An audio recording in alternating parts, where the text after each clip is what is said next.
Assalamualaikum warahmatullahi wabarakatuh. Perkenalkan, nama saya Muhammad Syafril Buci dengan nomor BP 2001042075. Saya berasal dari kelas 1D D3 Elektronika dengan dosen pembimbing Bapak Rinaldi SPDI MED dari Politeknik Negeri Padang. Baiklah, di sini saya akan menjelaskan tugas agama dengan materi yang berjudul Islam dan Ilmu Pengetahuan. Bab 1. Pendahuluan. Latar belakang. Ilmu pengetahuan merupakan hal yang tidak dapat dipisahkan dari ajaran agama Islam, sebab kata Islam itu sendiri dari kata dasar aslama yang artinya tunduk patuh, mempunyai makna tunduk patuh kepada kehendak atau ketentuan Allah. Dalam surat Ali Imran ayat 83, Allah menegaskan bahwa seluruh isi jagat raya, baik di langit maupun di bumi, selalu berada dalam keadaan Islam. Artinya tunduk patuh kepada aturan-aturan ilahi. Ilmu bukan sekedar pengetahuan, tetapi merangkum sekumpulan pengetahuan berdasarkan teori-teori yang disepakati dan dapat secara sistematik diuji dengan seperangkat metode yang diakui dalam bidang tertentu. Dipandang dari sudut filsafat, ilmu terbentuk karena manusia berusaha berpikir lebih jauh mengenai pengetahuan yang dimilikinya. Rumusan masalah. Mampu menjelaskan kedudukan ilmu dan kehormatan para ilmuwan dalam Islam. Mampu menjelaskan fungsi ilmu dalam memperkuat iman. Mampu menjelaskan fungsi membuka khazanah ilmu. Mampu menjelaskan hadis-hadis Rasulullah tentang ilmu. Mampu menjelaskan peringatan sesudah mendapat ilmu. Mampu menjelaskan Al-Quran sumber inspirasi ilmu pengetahuan. Tujuan masalah. Untuk mengetahui kedudukan ilmu dan kehormatan para ilmuwan dalam Islam, untuk mengetahui fungsi ilmu dalam memperkuat iman, untuk mengetahui kunci membuka khazanah ilmu, untuk mengetahui hadis-hadis Rasulullah tentang ilmu, untuk mengetahui peringatan sesudah mendapat ilmu, untuk mengetahui Al-Quran sumber inspirasi dari ilmu pengetahuan. Bab 2. Pembahasan. Kedudukan ilmu dan kehormatan para ilmuwan dalam Islam. Kedudukan ilmu dalam Islam adalah sangat sentral, karena Allah Subhanahu wa Ta'ala melarang manusia mengerjakan sesuatu pekerjaan tanpa didasari oleh ilmu pengetahuan sebagai landasan teoritis setiap pekerjaan. Ini sebagaimana dalam Quran surat Al-Isra surat 17 ayat 36 yang artinya, dan janganlah kamu mengikuti atau mengerjakan apa yang kamu tidak mempunyai pengetahuan tentangnya. Sesungguhnya pendengaran, penglihatan, dan hati, semuanya itu akan dimintai pertanggungjawabannya.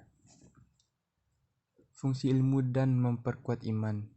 Bagi kita seorang muslim, menghadapi pesatnya perkembangan ilmu teknologi dan informasi yang sedang kita alami dewasa ini, tidak ada jalan lain kecuali dengan cara meningkatkan iman dan ilmu pengetahuan. Sebagaimana firman Allah dalam Al-Quran surat Al-Mujadalah yang artinya, Allah akan meninggikan orang-orang yang beriman di antaramu dan orang-orang yang akan diberi ilmu pengetahuan beberapa derajat. Quran Surat Al-Mujadalah ayat 11. Poin kedua, mencari ilmu itu wajib bagi kaum muslimin baik laki-laki maupun perempuan.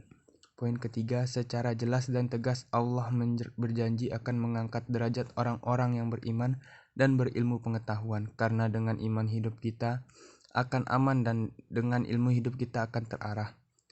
Iman dan ilmu pengetahuan merupakan dua hal yang tidak terpisahkan jika ingin menjadi manusia yang berkualitas baik fikir, hati maupun perbuatannya. Kunci khazanah ilmu. Bertanya adalah kunci ilmu. Ali R.A. menuturkan, Rasulullah SAW bersabda, ilmu itu laksana lemari yang tertutup rapat dan kunci pembukanya adalah pertanyaan. Oleh karena itu, bertanyalah kalian karena sesungguhnya dalam tanya jawab diturunkan 4 macam pahala, yaitu untuk penanya, orang yang menjawab pertanyaan, para pendengar, dan orang yang mencintai mereka. Hadis riwayat Abu Naim. Bagi penuntut ilmu, bertanya adalah strategi untuk meraih ilmu, sedangkan bagi pengajar, bertanya adalah metode untuk menyampaikan ilmu. Bagi penuntut ilmu, bertanya hendaknya dilandasi rasa ikhlas. bukan dengan maksud untuk berdebat kusir atau menyombongkan diri karena ingin dianggap sebagai orang pandai.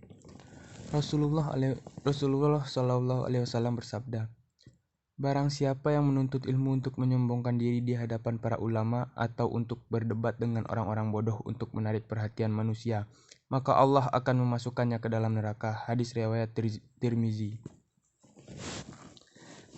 Peringatan sesudah mendapat ilmu. Pertama,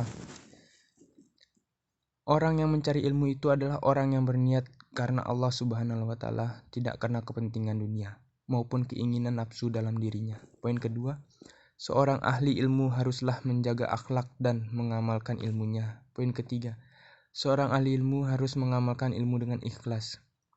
Menjelaskan Al-Quran sumber inspirasi ilmu pengetahuan. Dijelaskan Profesor Anis, pada hakikatnya ayat-ayat Al-Quran merupakan petunjuk bagi manusia. Bukan hanya petunjuk untuk kehidupan akhirat, tetapi juga untuk kebaikan kehidupan dunia. Ia menambahkan, Al-Quran mengandung hal-hal yang berhubungan dengan ilmu pengetahuan, kisah-kisah, filsafat dan peraturan yang mengatur perilaku serta tata cara hidup. Al-Quran mempunyai fungsi utama sebagai petunjuk bagi manusia dalam menjalani kehidupannya untuk mencapai kebahagiaan hidup di dunia maupun di akhirat kelak, jelasnya. Ia menegaskan, ilmu pengetahuan dan teknologi merupakan salah satu sarana bagi manusia untuk menuju kehidupan yang lebih baik saat di dunia. Tapi, fungsi Al-Quran tersebut hanya dapat diwujudkan apabila Al-Quran dibaca, dikaji, direnungkan, dihayati maknanya, dan diamalkan isinya. Al-Quran diturunkan bukan hanya untuk orang-orang yang hidup pada masa Rasulullah saja, bukan juga untuk orang-orang yang hidup di abad ini, tapi Al-Quran untuk seluruh umat manusia hingga akhir zaman. Bab 3 penutup. Kesimpulan. Ilmu atau ilmu pengetahuan adalah seluruh usaha sadar untuk menyelidiki, menemukan, dan meningkatkan pemahaman manusia dari berbagai segi kenyataan dalam alam manusia. Segi-segi ini dibatasi agar dihasilkan rumusan-rumusan yang pasti. Ilmu memberikan kepastian dengan membatasi lingkup pandangannya, dan kepastian ilmu-ilmu diperoleh keterbatasannya. Akal adalah kelebihan yang diberikan Allah kepada manusia dibanding dengan makhluk-makhluknya yang lain. Dengannya, manusia dapat membuat hal-hal yang dapat mempermudah urusan mereka di dunia. Saran, sebagai umat Islam, kita harus selalu menggali ilmu pengetahuan yang berguna bagi umat manusia. Dapat mengaplikasikan ilmu yang diperoleh untuk kepentingan dan kemaslahatan umat manusia.